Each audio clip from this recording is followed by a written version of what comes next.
அம்மா உங்ககிட்ட ஒன்று சொல்ல மறந்துட்டேன். நீ காலையில் நீங்கள் வெளியே போயிருந்தீங்களே, அவள் புதுசாக டிஸ்ட்ரிபியூட்டர் வந்திருந்தாரு. புது டிஸ்ட்ரிபியூட்டரா? என்ன பொருள் எடுத்துட்டு வந்திருந்தாங்கப்பா? பேபி டேப்பராமா 70% மார்ஜின் தரேன்னு சொன்னாங்க. அவங்க விசிட்டிங் கார்டு கொடுத்துட்டு போயிருக்காங்க. நீங்கள் வந்தோடனே உங்களை கால் பண்ண சொன்னாங்க. மெட்டீரியல் நீ பாத்தியாப்பா? குவாலிட்டி நல்லா இருந்துச்சா? கிரெடிட் தருவாங்கன்னு சொன்னாங்களா? கிரெடிட் 2 மாதம் தரேன்னு சொன்னாங்க. பரவாயில்லையே, புது டிஸ்ட்ரிபியூட்டர் 2 மாசம் கிரெடிட் தரதா சொல்றாங்க.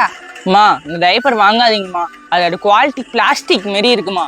அது குழந்தைக்கு போட ரேஷஸ் தான் வரும். 70% மார்ஜின் கொடுக்குள்ளே தெரியல அதோட குவாலிட்டி எப்படி இருக்கும்னு. இப்பெல்லாம் யாருப்பா குவாலிட்டி பாக்குறா? கடைக்கு வரவங்க எல்லாம் ரேட்டு கம்மியா இருக்கான்னு தான் கேக்குறாங்க. நம்ம தான் குவாலிட்டின்னு சொல்லி புலம்பிட்டு இருக்கோம். அதுக்காக குவாலிட்டியே இல்லாத பொருளை நம்ம எப்படிமா விற்க முடியும்? நீ என்ன சொல்றன்றதுக்காக தான் நான் அப்படி சொன்னேன். ஒரு கஸ்டமருக்கு மேனுஃபேக்சரர் யாருன்னு தெரியாது, டிஸ்ட்ரிபியூட்டர் யாருன்னு தெரியாது. கடைக்காரங்களை தான் நம்பி கேட்பாங்க இந்த பொருள் நல்லா இருக்கான்ட்டு. அந்த நம்பிக்கையை நம்ம என்னைக்கும் உடைக்க கூடாது. பிறந்த குழந்தைக்கு ட்ரெஸ் கொடுங்க. மஸ்லின் கிளாத்ல எடுத்துக்கிறீங்களா? வெயில் அதிகமா இருக்குல்ல, குவாலிட்டி நல்லா இருக்கும். குவாலிட்டி பத்தில எனக்கு என்ன தெரியும்? நீங்க சொன்னா கரெக்டாக தான் இருக்கும், அதையே கொடுங்க. சரி நீங்க உள்ள போங்க, நான் வரேன். அவங்க என்ன சொல்லிட்டு போறாங்கன்னு தெரியுதா? கஸ்டமர் நம்ம மேல வச்சிருக்காங்களா நம்பிக்கைய? அதை எக்காரணத்துக்கு கொண்டு நம்ம இழந்துடக்கூடாதுப்பா.